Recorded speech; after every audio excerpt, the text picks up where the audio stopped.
Bonsoir à tous. Alors, juste quelques petites informations importantes que je ne vais pas répéter tous les lundis soirs, mais qui sont importantes pour ceux qui n'étaient pas là au début. Dans ce cours du lundi soir, Bezrat Hashem, 20h, 20h45, on ne parle pas de l'école. La personne qui est en face de vous, c'est M. Isvi, mais il n'est pas directeur de l'école. Donc, c'est 45 minutes consacrées pleinement à l'étude. Deuxième chose, l'éducation par l'exemple. Je voulais, à travers ce cours, que vous valorisiez la Torah et que vous le montriez à vos enfants, c'est-à-dire… Ah oui, alors sans les micros, c'est mieux pour tout le monde. On va réactiver tout ça. Muet tous. Voilà. C'est important pour moi de savoir que vos enfants vous observent quand vous êtes à un shiur de Torah. Là, on a de la chance ou de la malchance. On est tous en confinement et avec ce couvre-feu. Donc, tous vos enfants vous voient en train d'écouter des paroles de Torah. C'est éminemment important. Vous leur montrez que la Torah est importante à vos yeux. Autre chose importante, c'est un format Zoom dont vous avez la liberté d'intervenir quand vous le souhaitez. Voilà. Si vous avez une question qui vous brûle, eh bien, il faudra juste lever la main ou allumer un micro et réagir. Je ne veux pas non plus que ce soit un monologue parce que c'est assez fatigant. C'est déjà compliqué d'interagir avec des personnes qui sont devant un écran d'ordinateur. Ça aurait été tellement plus agréable de vous avoir en face de moi. Mais là, l'avantage qu'on aura, effectivement, c'est qu'il faut que ce soit un petit peu interactif à chaque fois que vous en sentirez le besoin. Je m'arrêterai 3 minutes avant la fin du cours pour essayer de vous laisser poser le plus de questions possible sur ce que j'aurais dit pendant ce cours. Autre chose importante, le respect de l'horaire. 20h, j'étais connecté, certains l'étaient déjà. 20h45 à quelques secondes près, je vous promets qu'on n'ira pas au-delà. Autre chose, deux choses encore qui sont importantes, pas de niveau ou de connaissances requises. Donc, quelqu'un qui est baki, quelqu'un qui est Baal Chasse et qui veut échanger sur une problématique que l'on va aborder ce soir, le cours de ce soir s'appelle « Au commencement Dieu, point de suspension ». Déjà, ça interpelle, il manque quelque chose, vous ne pouvez pas compléter votre phrase. Je pense que ça peut être tout à fait pertinent pour énormément de gens. Alors, peut-être qu'on va faire ça. Voilà. Très bien. Et la dernière chose, c'est comme les forfaits téléphoniques, c'est sans engagement.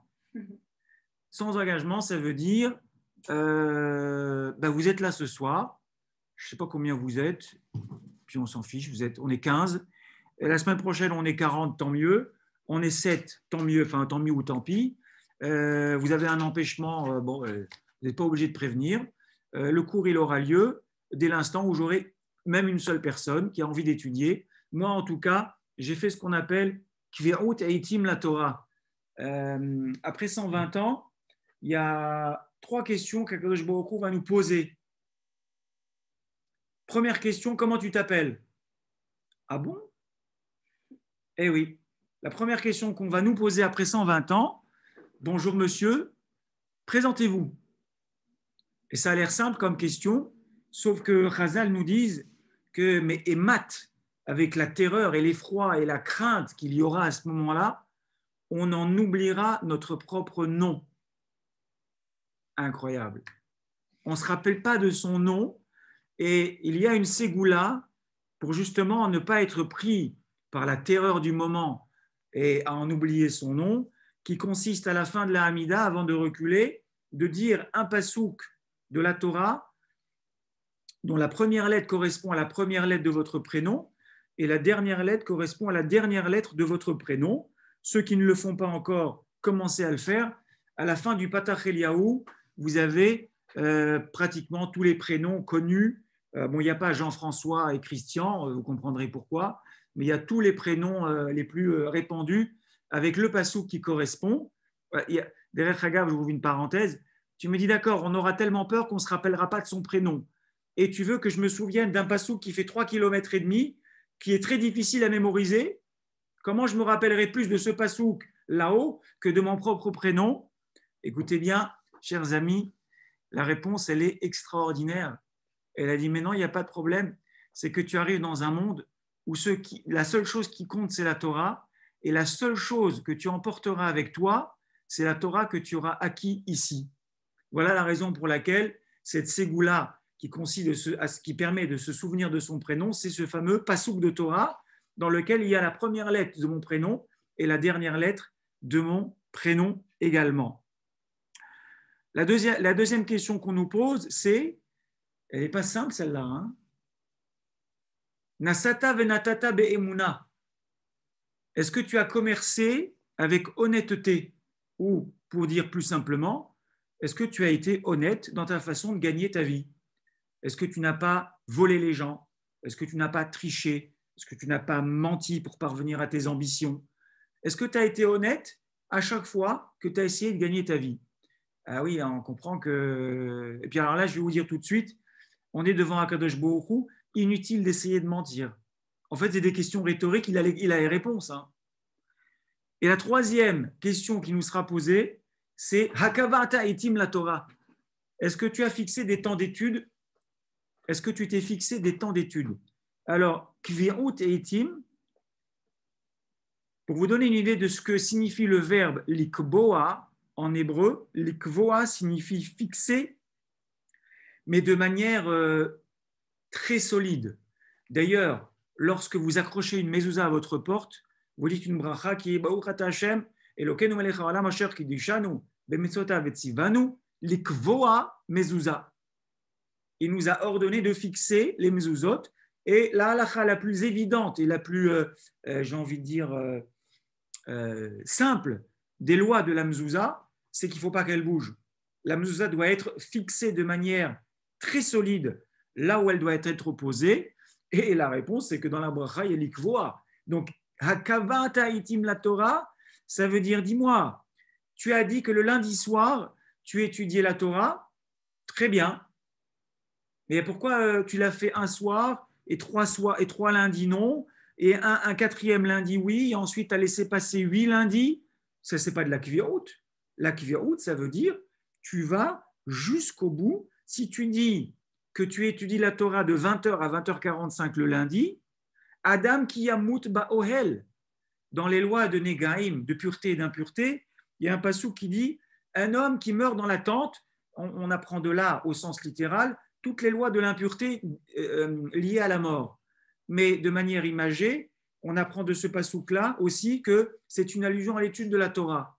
Adam ki yamut ba'ohel, de quelle tente on parle? La tente de l'étude.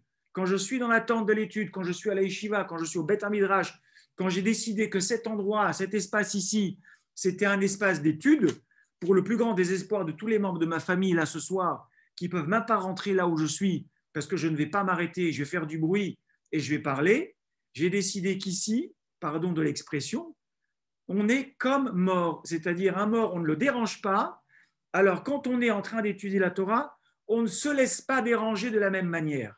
Et j'ai des histoires extraordinaires à vous raconter sur le roi Haïm Akadosh. Ce n'est pas le but du cours de ce soir, ce sera pour une autre fois. Donc ce soir, moi, je vais faire avec vous Kverut Eitim. Donc j'ai décidé de maintenant jusqu'à Bezrat Hashem, la fin de l'année, on verra après si je continue ou pas, de faire Kverut Eitim lundi soir 20h45. Chok Veloya Avor.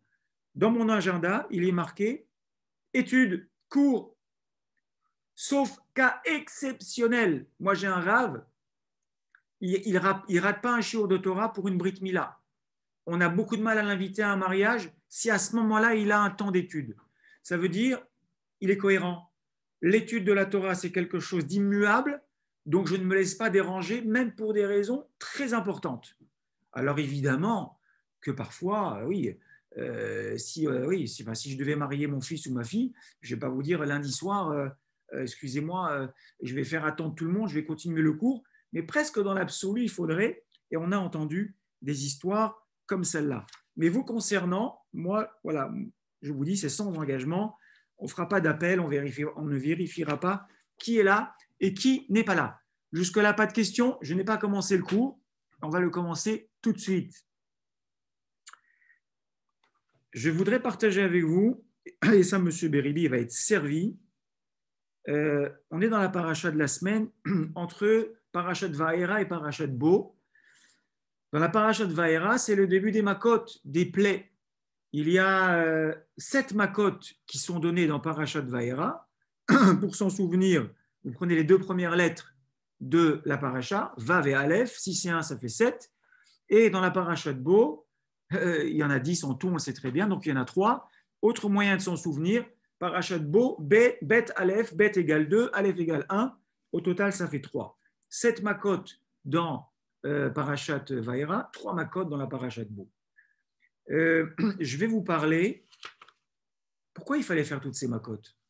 Pourquoi Kadosh Baruch Hu avait besoin d'envoyer toutes ces plaies à Mitzraïm, à l'Égypte?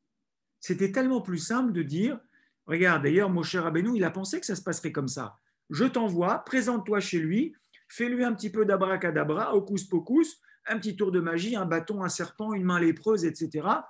Il va être impressionné et c'est bon. Tu dis, allez, tu sors, les Juifs vont être là devant le palais, ils vont t'attendre, et tu leur expliques, Higi Azman la Géoula, messieurs, la Géoula est arrivée, on s'en va. Et on voit que ça ne se passe pas du tout comme ça. Moshe, d'ailleurs, il va, entre guillemets, exprimer une forme de révolte. Il va dire, mais je ne comprends pas. Je ne comprends pas ce qui se passe. Tu m'as envoyé pour les sauver et c'est encore pire qu'avant. Donc, le plan d'Akadosh Baruch Hu, ce n'est pas le plan des hommes. Nous, on a une forme d'impatience qui consiste à dire, Hachem, regarde, j'ai besoin de marier mes enfants, donc je prie et tu t'occupes d'eux, mais je ne veux pas attendre longtemps non plus. Hein. D'accord ? Il ne faut pas que ça dure trop longtemps. Moi, je veux bien prier, mais à un moment, il faut que je comprenne que ma prière égale, je suis exaucé. Et là, Hachem, il transmet à Moshe Rabbeinu un message extrêmement important qui lui fait comprendre que ça ne marche pas comme ça. Tu as ton calendrier et moi, j'ai mon calendrier. Et ce n'est pas selon ton calendrier qu'on va faire les choses. C'est selon mon calendrier. En réalité, Hachem doit réaffirmer à ce moment-là de l'histoire qu'il est le maître de l'univers parce que, entre guillemets, il est confronté à un homme qui se prend pour le maître de l'univers. Je vais vous montrer un texte. J'espère que je vais aller vite dans ma manipulation de ces choses-là. Si je fais ça ici, voilà. Ici, on est dans Parashat, le Sefer Shemot. On est dans le chapitre 5, Perek He et Pasuk Bet. Vayomer Paro, c'est dans la fin de la Parashat Shemot. Paro, il dit à Moshe, qui est venu le voir, il lui dit, Mi Hashem, c'est qui ce Yudke Vavke? Mi Hashem, Asher Eshma Bekolo, pour que j'écoute Kolo, sa voix, l'Eshallah et Israël, et que je renvoie le peuple juif. Lo yadati et Hashem, je n'ai pas connu Yudke Vavke, et je dis bien, je ne dis pas Dieu, je dis Yudke Vavke, Vegam et Israël et non plus les Juifs, je ne vais pas les renvoyer. Donc, Paro, qui n'est pas un athée total, hein. Paro n'est pas un athée total. Paro reconnaît qu'il y a une force divine créatrice, qu'il est très possible et très probable, puisque Paro n'était pas là au début de l'histoire du monde, que Dieu ait créé quelque chose qui ressemble à l'univers. Et ça, c'est Elohim. Ça, c'est Elohim. Et d'ailleurs, j'en veux pour preuve, je vous renvoie ici, regardez bien ça, à la création du monde, il est marqué la chose suivante. Là, on est Bereshit, Perek Aleph, Pasuk Aleph. Hein. Bereshit bara Elohim, et Hashamaim ve et Haaretz. Et si vous regardez bien, dans tout le récit de la création, Bereshit bara Elohim, donc ce n'est pas Yudke Vavke qui apparaît au début de la création du monde, c'est une autre manifestation de Dieu. Il a créé le ciel et la terre. On descend un peu, Vayomer Elohim. On descend encore, Vayar Elohim. On descend encore, Vayikra Elohim. Regardez, tout ça c'est le nom de Dieu, mais à chaque fois sous la manifestation de Dieu Elohim. On va voir après, Elohim, Elohim, il y en a partout, autant que vous en voulez, il y en a. Donc ce Elohim-là, Paro ne le nie pas. c'est-à-dire la force créatrice du monde. Mais très bien, maintenant, ça c'était il y a très longtemps. Aujourd'hui, à mon époque, Dieu, c'est moi. Ce Yudke Vavke dont vous me parlez, qui est ce Dieu omniprésent, ce Dieu immanent, ce Dieu qui domine l'histoire, ce Dieu qui domine et qui préside aux destinées des individus, ça, c'est pas possible. Il y a erreur. Ce Dieu-là, c'est moi. Donc, à ce moment de l'histoire, et pour une double raison, d'abord parce que Hachem est entre guillemets confronté à quelqu'un qui nie l'existence de cette manifestation d'Akadosh Baruch Hu, c'est-à-dire celui qui guide l'histoire et qui guide les destinées de chaque individu. Et également, deuxième raison importante, c'est qu'on va assister à la naissance du peuple juif. Et Akadosh Baruch Hu, il veut que le Ham Israël soit témoin d'une deuxième création du monde. Il est très important que le peuple juif, qui n'a pas connu la création du monde autrement que par la tradition, c'est-à-dire que Moshe Rabbeinu va ensuite parler de la tradition, il va expliquer, il va redire Bereshit bara Elokim et Hashem et haaretz. Ok, tout ça c'est bien joli, mais cette force de Dieu sur la nature, c'est-à-dire cette force créatrice qui était tellement forte au moment de la création du monde, nous on n'en a pas été témoins finalement, et au moment de la sortie d'Égypte, qui va être l'événement historique le plus important du peuple juif, puisque nous, on va transmettre ça chaque séder de Pessah. Il y a eu un premier séder qu'on appelle le premier séder qui s'appelle Pessah Mitzraïm.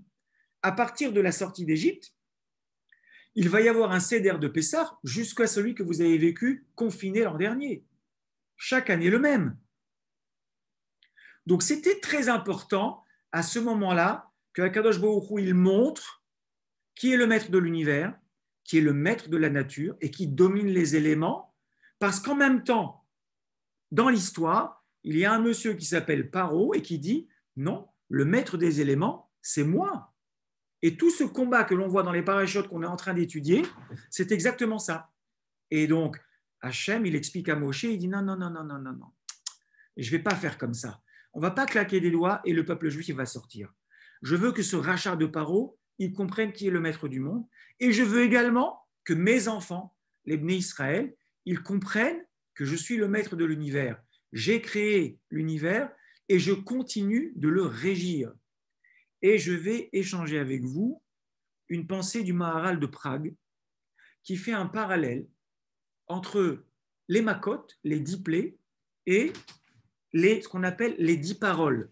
Les 10 paroles, c'est-à-dire les 10 paroles créatrices du récit de Bereshit. On va les regarder ensemble et on va, entre guillemets, s'amuser à comprendre comment, à travers les 10 plaies, Akadosh Baruch Hu a réaffirmé et à Paro et au peuple juif qu'il était le seul maître de l'univers à travers chaque plaie qu'il a donnée.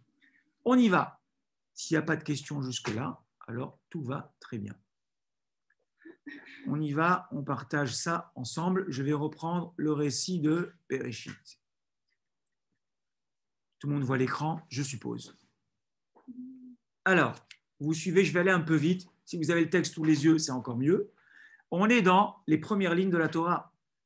Bereshit bara Elokim et Hashamayim. Qu'est-ce qu'on appelle les 10 paroles créatrices? Alors, je vais tricher un peu. Je vais aller tout de suite à la deuxième. La deuxième, elle se trouve dans le pasuk Gimel, ici. Vayomer. Vayomer Elokim yehi or vayi or. Vayomer, c'est une amira, c'est une parole. Vous savez très bien que Akadosh Baruch Hu, il a créé le monde avec des paroles, ce qu'on appelle le logos. Le logos en grec, c'est la parole créatrice. Hachem a dit yehi or, il a parlé, il a dit je veux qu'il y ait de la lumière et vayi or, et la lumière fut, la lumière est apparue. Donc, de là, on apprend dans la tradition juive que la parole a une force créatrice.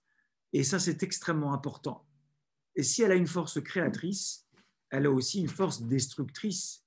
Et ça, on voit très bien. Le Lachon HaTov, parler bien, s'exprimer correctement, ça peut être constructeur de monde entier. Akadosh Baruch Hu a utilisé le Lachon HaTov. Vayar Elokim ki tov. Il a vu que tout ça, c'était bon. Cette parole était bonne. et elle a donné lieu à des choses extraordinaires qui est le monde.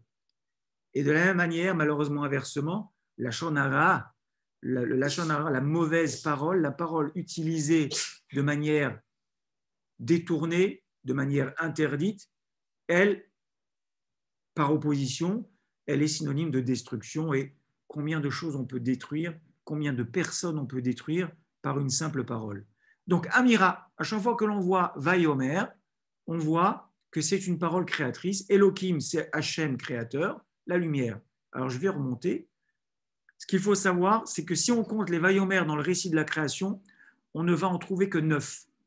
Alors, ce n'est pas qu'on était embêtés, on préférait que ce soit les 10 paroles, mais comme il n'y en avait que 9, il a fallu trouver autre chose. Non, c'est que Bereshit bara Elohim et Hashamim et Haaretz, ça, c'est déjà une parole créatrice. Nos sages nous expliquent que ce Bereshit, là, la première phrase, c'est Akadosh Baruch Hu, il a mis sa volonté pour créer le monde. Sa volonté de créer le monde est inscrite dans Bereshit bara Elohim et Hashamim et Haaretz. D'après certains commentateurs, dans cette phrase-là, il y a la force créatrice de tout l'univers et le reste n'est qu'un développement de cette phrase-là. Donc, première amira, Bereshit. Deuxième amira, Vayomer Elohim yehi or, c'est-à-dire la création de la lumière. Troisième amira, c'est le pasuk Vav, Vayomer Elohim yehi rakia betoch hamayim, v'imavdil ben maim lamaim. Apparition de la terre ferme. Troisième amira, apparition. Ceux qui sont très malins et qui connaissent très bien les 10 makot peuvent déjà commencer à faire des correspondances. Ah tiens, à quelle plaie ça pourrait correspondre? Ok.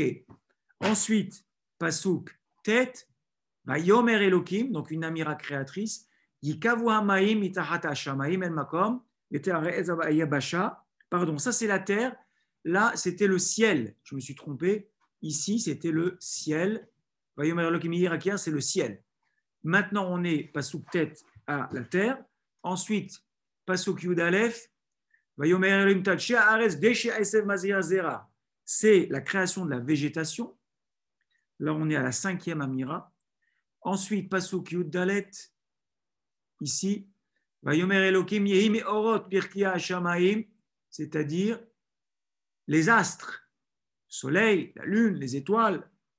Ensuite, pasuk kaf, Vayomer Elohim ishretzu hamayim sheretz nefesh chaya, les oiseaux, les reptiles, les poissons.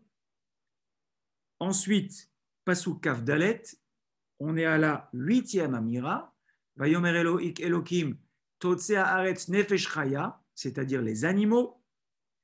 Et ensuite, pasuk kaf vav, Vayomer Elohim naase Adam, création de l'homme, on est à la 9e amira. Et une amira intéressante, Vayomer Elohim hine natati lachem et kol esev zorea zera, création de la subsistance. Ah, celle-là, on en parle moins, mais c'est clair, hein, c'est une amira, et elle nous parle, elle nous dit que Hachem, il a créé la nourriture pour nourrir les humains, donc la terre qui nourrit les hommes. Allez, on y va, il me reste 2 minutes, j'aurai fini ça, je n'aurai pas été jusqu'au bout de mon cours, et on y reviendra, Be'ezrat Hachem, la prochaine fois. Maintenant, le parallèle du Maharal de Prague. Bereshit bara Elohim, on a dit le fait qu'Akadosh Baruch Hu, il est décidé l'absolue création, donc ça correspond à quoi? Makat Bechorot, la mort des premiers-nés. C'est lui qui peut passer de l'existence à la non-existence ou de la non-existence à l'existence. C'est ce qu'on appelle la création ex nihilo. De la même manière que je crée, Hachem, il crée à partir de rien. Il peut décider que le rien qui est devenu quelqu'un ou quelque chose, il peut redevenir rien. Cette puissance-là, ce pouvoir-là, c'est le pouvoir absolu de vie et de mort que Akadosh Baruch Hu possède. Deuxième amira, Vayomer Elohim yehi or. Alors maintenant, je vous laisse ouvrir les micros et me dire à votre avis à quoi ça correspond le fait que Hachem ait créé la lumière. Ça, c'est facile, ça. En opposition avec l'obscurité sur la planète. Bravo. Makat Hosher, l'obscurité. Donc, si Hachem a créé l'obscurité, c'est pour bien faire comprendre que c'est lui qui domine la possibilité de mettre la lumière ou de l'arrêter. Ensuite, on était au Vav. Vayomer, Hirakia, c'est-à-dire le ciel. Plus difficile. Il y a une idée?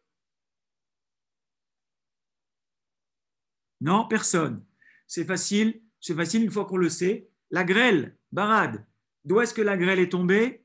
Elle est tombée du ciel. Donc c'est moi qui règne sur les cieux puisque je peux y faire tomber de là de la grêle. Ensuite, la quatrième, c'est Pasuk tête, c'est-à-dire l'apparition de la terre. Ça, c'est plus difficile, c'est-à-dire les vermines. Les vermines sont apparues à partir de la terre et elles se sont répandues chez les êtres humains. Donc ça, c'est pour la Maka des vermines. Ensuite, la cinquième Amira, la végétation. Ça, c'est peut-être plus facile à trouver. Quelqu'un a une idée? Les sauterelles? Hazak. Pourquoi les sauterelles, M. Bérébi? Oui, alors j'ai eu un petit var ce soir, bon, je triche un peu. Non, apparemment, le fait qu'il y ait eu la plaie, les Égyptiens, tous les arbres sont tombés. Hachem a fait tomber tous les arbres, donc les Égyptiens se sont réjouis que les arbres tombent parce qu'ils n'avaient plus à aller cueillir les fruits ou les. Très bien. Et évidemment, les sauterelles ont ravagé toute la végétation. Voilà, on se demandait à quoi servaient les sauterelles, il n'y avait pas vraiment d'intérêt, sauf que c'était une vengeance, entre guillemets. Petite parenthèse pour encore plus, agrémenter votre table du Shabbat. Extraordinaire sur la Maka des sauterelles. Extraordinaire. Extraordinaire. Ils ont dévoré tout. C'est horrible, les sauterelles. Hein. C'est horrible. Moshe, à un moment de l'esclavage, il est allé voir Paro. Il a dit, écoute, dans nos négociations, on va faire un break. Regarde, je te dis un truc. Tu as des esclaves. Tu veux les faire travailler le plus possible, tu veux optimiser. Ils travaillent 7 jours sur 7. Ils dorment très peu. Si tu veux garder ta main-d'œuvre, donne-leur un jour de congé. Parce que sinon, tu vas les épuiser, ils vont mourir et tu en auras de moins en moins et après, tu seras très embêté. Alors, il a dit, ouais, c'est peut-être pas idiot, c'est vrai que l'être humain, ce n'est pas des machines. Alors, tu as une idée quel jour? Yom Rishon, Yom Sheni, Yom Shlishi. Il dit, écoute, voilà, donne-lui le Shabbat. Bon, ça ne s'appelait pas le Shabbat. Il a dit, voilà, tel jour, tu leur donnes. Ok, si ça t'arrange, moi, que ce soit celui-là ou un autre. Paro, sans le savoir, grâce à grâce à Moshe Rabbeinu, à l'intervention de Moshe Rabbeinu, il a réussi à ce que les Bnei Israël y respectent le Shabbat. Et bien, vous savez quoi? Lorsque les sauterelles sont arrivées, elles ont dévoré tout ce qu'il y avait à manger en Égypte. Un jour, elles se sont arrêtées de manger, c'était le jour du Shabbat. Mida keneged mida, akaratatov. Voilà, tu as donné un jour de repos aux Bnei Israël. Moi, je viens me venger sur toi, mais le jour où tu leur as fiché la paix, moi, je te fiche la paix et je ne viens pas t'embêter. Ça, c'est pour les sauterelles. On est à la 5e Amira, on passe au Pasuk Yud Dalet, c'est-à-dire l'apparition des astres, ça c'est plus difficile, c'est la peste. La peste est apparue suite à un flux astral venant des astres. C'est-à-dire qu'il y a une configuration des constellations qui a fait que la peste s'est abattue sur les Égyptiens. Ça, c'est comme ça qu'il explique le Maharal de Prague. Ensuite, ça c'est plus facile, la Amira numéro 7, c'est-à-dire Hachem, il a créé les poissons, les volatiles, il a créé les rampants, les reptiles. Quelle plaît? Facile. J'entends personne. Bien, c'est les grenouilles. Les grenouilles, ça vit dans l'eau, dans les marécages, dans les marais. Ensuite, très facile, la plaie numéro 8, c'est Amira, Pasuk Kaf Dalet. C'est-à-dire les animaux, ça c'est très facile. Pas de réponse. Ce sont les bêtes Hazak, les bêtes sauvages. Voilà, il en reste 2 par élimination, on peut les trouver. Kaf, Vav, Naase Adam, Betsalmenu Kidmutenu. Faire la création de l'homme, ça correspond à bon, il en reste plus beaucoup. Hein. Les pustules. Pourquoi les pustules en face de la création de l'homme? Parce qu'ils en avaient tellement que les hommes étaient défigurés. À Kadosh Baruch Hu, avec cette maladie, il a réussi à l'image de l'homme, cette image extraordinaire de l'homme qui est faite à l'image de Dieu, avec l'apparition de ces horribles boutons, ils étaient défigurés et ils avaient perdu leur image divine. Et enfin, très facile, mais si vous avez bien suivi, vous allez le trouver. La dernière, c'est Kaftet, la subsistance. Alors, je ne vais pas vous demander lequel, vous l'avez trouvé. La subsistance, c'est le sang. Mais expliquez-moi pourquoi la makat d'âme, elle correspond à la création de la subsistance par Hachem. Ça, je veux bien une explication de votre part. Ça prouverait que vous m'avez bien compris. Bah, on a été créé de chair et de sang. Et donc, ah oui, pas mal, de chair et de sang. Donc, il a attaqué, il a transformé le fleuve en sang. C'est encore plus subtil que ça. Ok, Langosha, c'est formidable. Vous savez très bien que le Nil est la source de la subsistance absolue de l'Égypte. Pour quelle raison? Parce que l'Égypte est un pays aride, dans lequel il pleut pratiquement jamais toute l'année, et pourtant c'est un pays extrêmement fertile. Hein, vous savez, on parle du croissant fertile. Et comment se fait-il que l'Égypte est tellement fertile?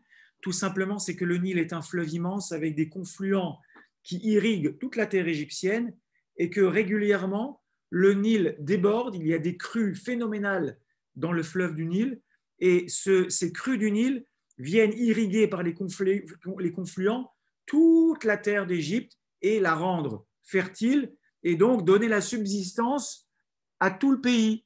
Et donc, quand vous attaquez le Nil et vous le transformez en sang, vous expliquez à Paro qui est le maître de la subsistance, non pas Paro qui se prenait à la fois pour le dieu du Nil et pour le dieu d'Égypte, mais bien Akadosh Baruch Hu, le maître de l'univers.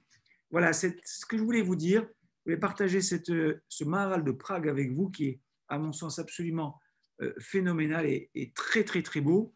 Mais je ne voudrais pas vous laisser sans une chose encore, et j'en aurai terminé, et on aura vraiment fait un cours de 45 minutes. C'est juste que j'ai pris 10 minutes au départ pour vous parler de certaines choses. Je voulais vous montrer quelque chose de curieux. Il y a quelque chose de curieux ici. Il y a un moment où Paro craque dans la paracha de cette semaine. Il craque, Paro, on l'imagine très bien déprimé, avec la tête dans les mains. Il appelle Moshe, je t'en supplie, fais quelque chose. Je ne sais plus de quel maca il s'agit, on peut le trouver. 9, 27.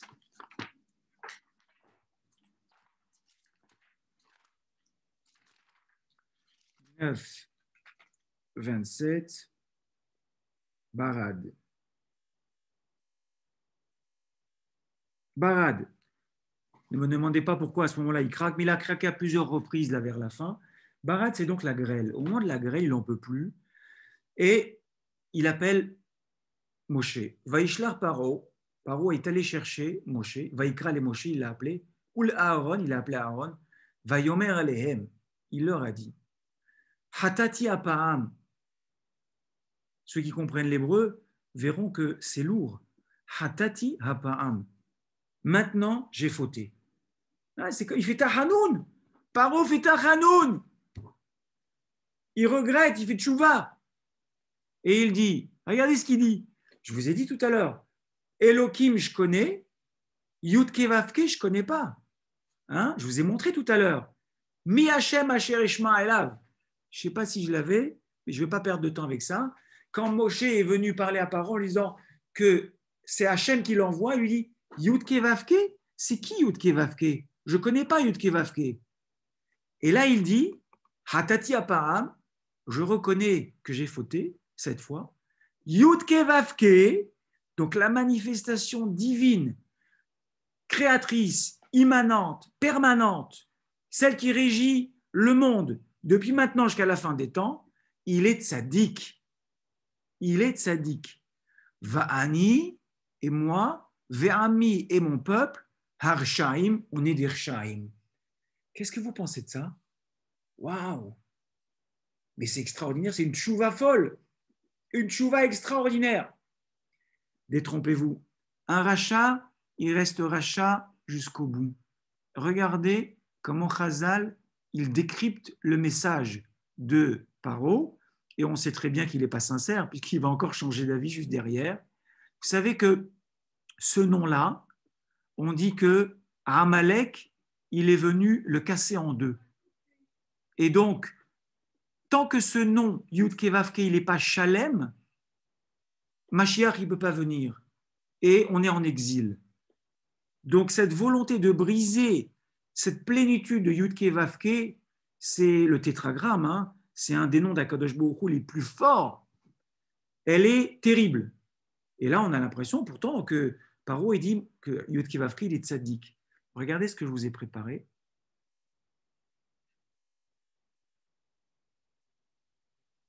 Je vous ai fait une réécriture du pasouk avec ce qu'il avait vraiment dans la tête. Vaishlar Paro vaikra les Moshe. Oui, c'est vrai, il a appelé Moshe. Il a appelé Aaron. Vayomer alehem, il leur a dit Hatati. Ah oui, mais c'est pas comme ça. Regardez comment il a fait. Dans le pasouk, Haparam, il y a Yud Kevavke. Donc il y a le Yud dans le nom d'Hachem. Hatzadik, il a choisi cette formulation parce que le mot commence par la deuxième lettre du nom de Dieu. Ensuite, Ve'ami, il y a encore un Vav, troisième lettre du nom de Dieu.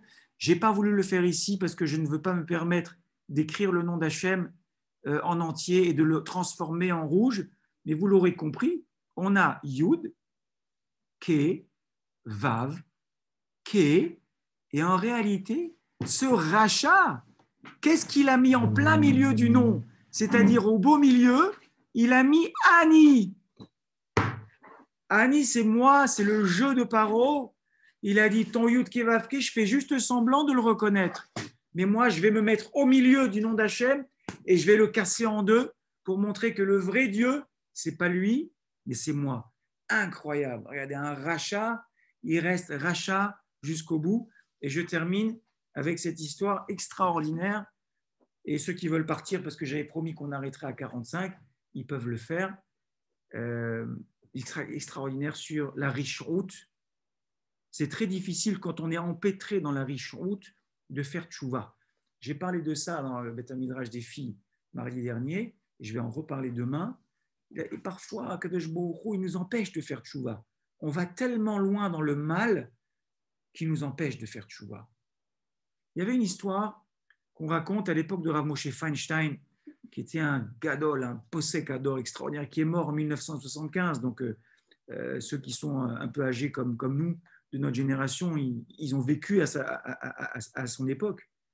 Mais il a d'abord vécu en Russie avant d'émigrer aux États-Unis. Et en Russie, il était déjà rave. Et à son époque, il y avait des juifs russes qui n'étaient pas du tout dans la tradition juive. Non seulement ils ne l'étaient pas, mais ils étaient des collaborateurs. Ils collaboraient avec les autorités pour nuire aux juifs et pour se faire passer pour des gens bien, pour tirer une quelconque gloire. Et il y avait parmi eux un juif renégat, mais d'une riche honte. Et un jour, ils ont appris que ce rachat, il est mort. Il est mort. Ok, il est mort. Et la Chevra Kadisha, ils sont venus le voir et ils ont dit, regarde, le monsieur là, il a écrit un testament et il a une dernière volonté. Et on apporte cette lettre au Rav Moshe Feinstein, et parce que les gens de la Chevra Kadisha, ceux qui s'occupent d'enterrer les morts, ils avaient un dilemme. Il écrit dans cette lettre testamentaire, et il s'adresse au Rav Moshe Feinstein, il lui dit, voilà, il écrit qu'il regrette profondément tout ce qu'il a fait. Il se rend compte qu'il a fait beaucoup de mal au peuple juif, et il espère que Dieu va lui pardonner maintenant qu'il est dans l'autre monde. Et donc, pour qu'il puisse expier ses fautes, il a une dernière volonté qui est la suivante. Il veut qu'on l'enterre, qu'on appelle Kivrat Hamor, comme on enterre les ânes. Cette façon d'enterrer les gens, c'est-à-dire qu'au lieu de les enterrer de manière classique, allongée, il veut qu'on fasse un trou vertical et qu'on le mette dans ce trou vertical et qu'on l'enterre à la verticale. Alors, ceux qui ont étudié un petit peu les halakhot de Havelout savent très bien que ce n'est pas une autorisation réglementaire pour enterrer un juif. On ne peut pas faire une chose pareille. Et la Chevra Kadisha, ils disent, mais peut-être que si c'est sa volonté, quelqu'un qui exprime une dernière volonté, peut-être qu'on a l'obligation de l'écouter. Rav Moshe Feinstein, il a dit, j'entends. Aval, c'est un problème parce que Al-Pi al-Akha, c'est interdit. Et s'il y a quelqu'un qui a une dernière volonté, ou même qui agonise et qui dit il veut faire quelque chose qui est contre la loi, même pour lui faire plaisir, on ne le fera pas. Et il donne ordre à la Chevra Kadisha de l'enterrer normalement. Il se passe 1 semaine, 2 semaines, 3 semaines, 4 semaines, 1 mois. On frappe à la porte du Rav Moshe Feinstein, la police russe. La police russe frappe à la porte. Oui, qu'est-ce qui se passe? On veut que vous nous suiviez, on veut aller avec vous et votre responsable communautaire au cimetière juif. Oui, très bien. On va aller sur la tombe de ce monsieur dont on parle. Très bien, il n'y a pas de problème. On veut que vous déterriez sa tombe. Très bien. Alors, on emmène les gens de la Chevra Kadisha et ils commencent à déterrer.